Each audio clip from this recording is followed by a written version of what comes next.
In the news tonight, His Majesty the King attends the flag parade ceremony to mark the Great Arab Revolt Centennial and Arab Renaissance.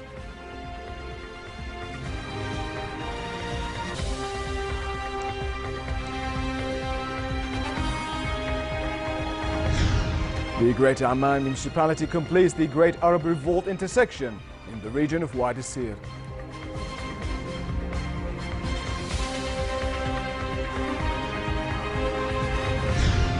And the besieged Syrian town of Daraya received its first UN aid convoy since 2012.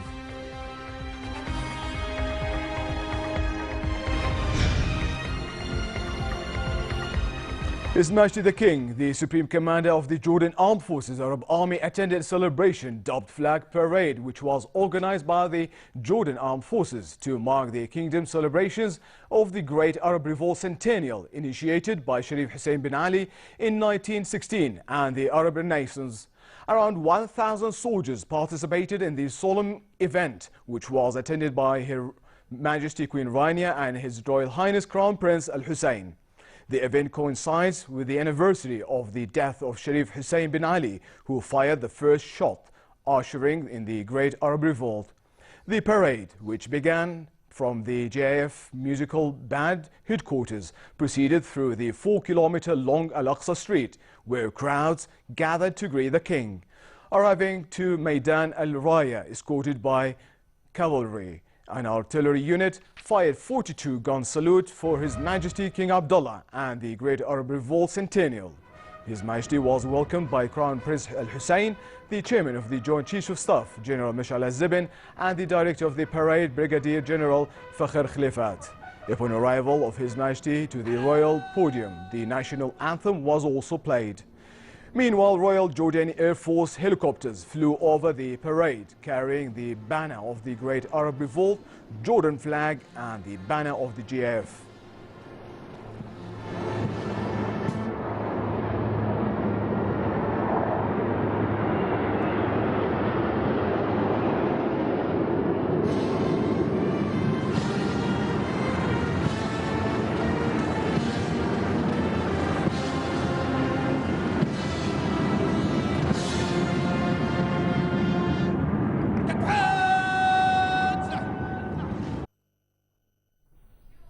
Prince Al Hussein bin Abdullah Royal Mechanized Battalion, known as Al-Jaysh, participated in the parade, and members of the battalion wore the Jerusalem uniform as a reminder of the Arab Army's heroism in defending the Holy City.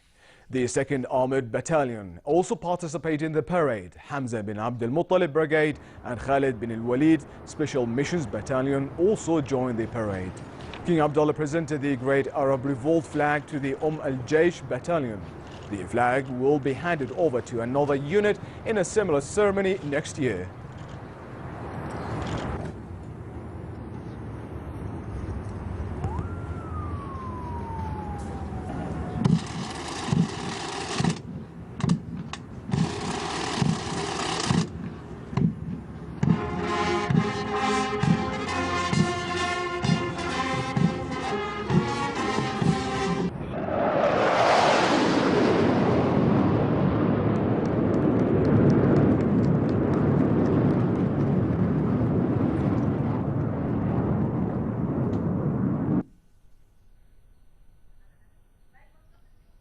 The Cavalry and Camel Riders unit performed a joint show that highlighted the importance of these units to the army of the Great Arab Revolt before the Royal Jordanian Air Force fighter jets and helicopters took part in an air show as part of the Arab Revolt Parade closing ceremony.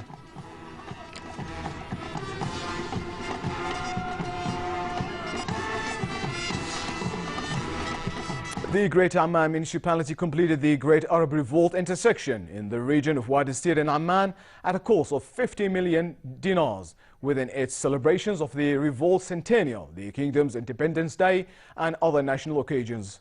Mayor of Greater Amman Municipality Aqil Biltaji said the intersection is one of the strategic ventures which was carried out to serve the future of the city of Amman and its development, namely the traffic sphere, and to solve the traffic jam in the city. A suicide bomber detonated his explosives near a mosque in the Syrian coastal city of Latakia, killing and wounding several people. State TV said the explosion took place near the city center as people were leaving prayers, describing it as a terrorist attack. The British-based Syrian Observatory for Human Rights said the blast killed at least 3 people. Meanwhile, a plan to airlift supplies to besieged towns in Syria is being finalized. The besieged town of Daria received its first UN aid convoy since 2012. The aid contained medical supplies, vaccines, baby milk and nutrition items, but no food. A UN spokeswoman said it was hoped that food would follow in subsequent convoys. Russia's defense ministry said a temporary ceasefire, which it called a regime of calm, had taken effect from June 1st for 48 hours in this Damascus suburb to allow for the disruption of humanitarian aid to civilians. A senior UN official said Russia and others are concerned about the safety of aid workers, and Damascus government approval is needed for the rescue operation.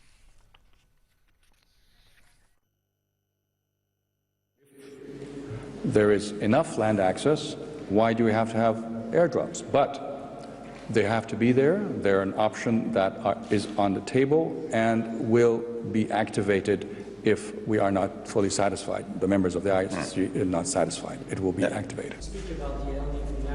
So it's not just the Russians who are concerned about the security, quite frankly, but it is an issue that has to be resolved in a way that allows this to go ahead.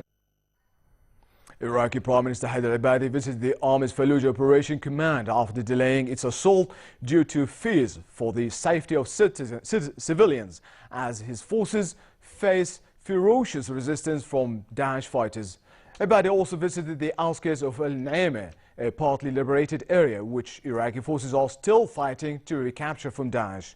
Officers said Daesh militants fought back vigorously overnight and parried an assault by the Iraqi army on a southern district of the city of Fallujah. An army commander and a police officer said soldiers from the elite rapid response team stopped their advance overnight about 500 meters from the Al-Shuhada district, the southeastern part of the city's main built-up area. Israeli occupation forces shot and killed a Palestinian girl east of Tulkarem city in the occupied West Bank. The Palestinian Health Ministry said the occupation troops prevented paramedics of the Palestinian Red Crescent from reaching the scene to provide first aid for the girl, who has not been identified yet. Meanwhile, Israeli forces raided several West Bank cities and arrested 16 Palestinians. The Palestinian Prisoners Club said the occupation forces launched pre-dawn raids on the cities of Hebron, Bethlehem, Ramallah, Tulkarem and Jenin and rounded up the Palestinians amid heavy shooting. It added the citizens were detained under the pretext of being wanted. French investigators confirmed that a signal detected from the deep under the Mediterranean belonging to a black box from the doomed Egypt air flight MS-804 that crashed last month, killing 66 people on board. The development raised hopes that the plane's flight data and cockpit voice recorders, known as the black boxes, could be retrieved and shed light on the aircraft's tragic crash. The confirmation came hours after the Egyptian Civil Aviation Ministry said the signal picked up by a French ship was likely from the plane. The Egyptian statement said the ship's equipment picked up the signals from the seabed of the wreckage search area, assumed to be from one of the data recorders. It added that a second ship will join the search team later this week. Yemen foiled an attack by Al-Qaeda militants that planned to target local administrative headquarters in the city of Mukalla. The UAE state news agency WAM said security forces found a car laden with explosives that an Al-Qaeda suspect was planning to blow up. It also said an Al-Qaeda IT expert known as Abu Hafs al-Shahri was arrested during one of the search operations in the city. Al-Qaeda in the Arabian Peninsula largely withdrew from Mukalla in April when government and Emirati soldiers seized the city.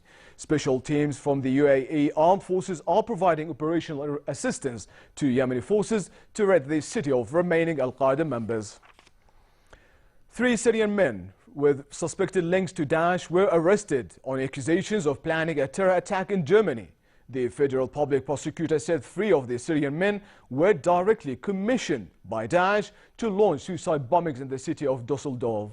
He also said that an arrest warrant had been issued for another Syrian man. The prosecutor said there was no evidence that the suspect had actually started concretely implementing the attack plans.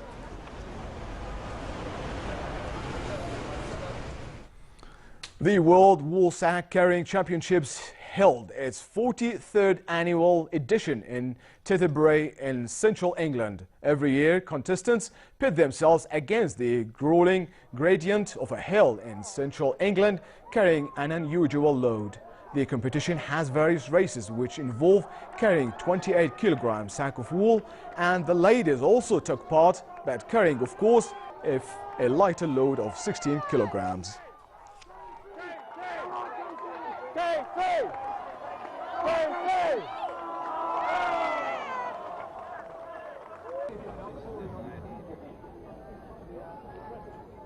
Three, two, one, go!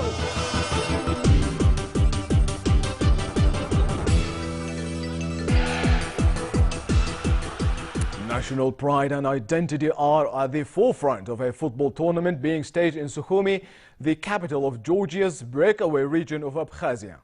Teams from unrecognized states are playing for the Kunifa World Football Cup, a competition organized by the Confederation of Independent Football Associations, which represents national sides enabled to join FIFA. Founded in 2013, Kunifa has more than 25 teams, including Kurdistan, United Koreans of Japan, Western Armenia, Somalia, and Punjab. The first championship, Kunifa World Football Cup, was held in 2014 in Sweden. This year, 12 teams are playing for the win.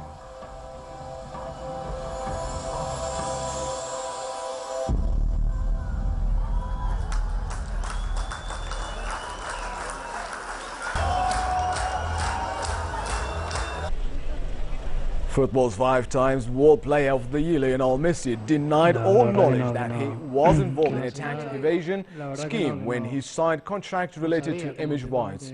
The Barcelona and Argentina forward appeared in court in Barcelona alongside his father to testify against charges of tax evasion. Messi and his father were accused by the Spanish tax office of defrauding the government of 4.2 million euros between 2007 and 2009. They could face jail terms of up to 22 months if found guilty, although it is customary in Spain that offenders of non-violent crime with a sentence of under 2 years do not serve time in jail.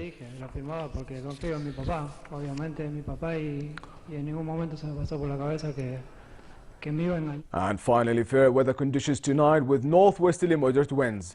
A rise in temperatures is expected tomorrow, so it will be hot in most parts of the kingdom, but very hot in the Jordan Valley and the Dead Sea with a high of 42 degrees.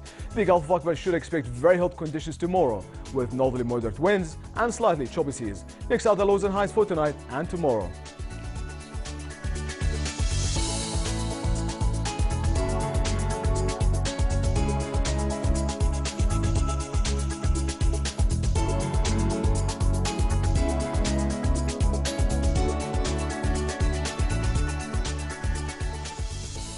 And to close our top stories once again, His Majesty the King attends the flag parade ceremony to mark the Great Arab Revolt Centennial and Arab Renaissance.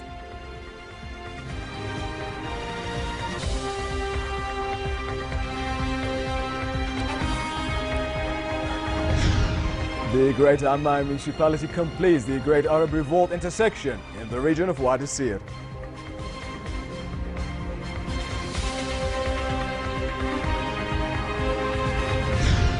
And the besieged Syrian town of Daraya received its first UN aid convoy since 2012.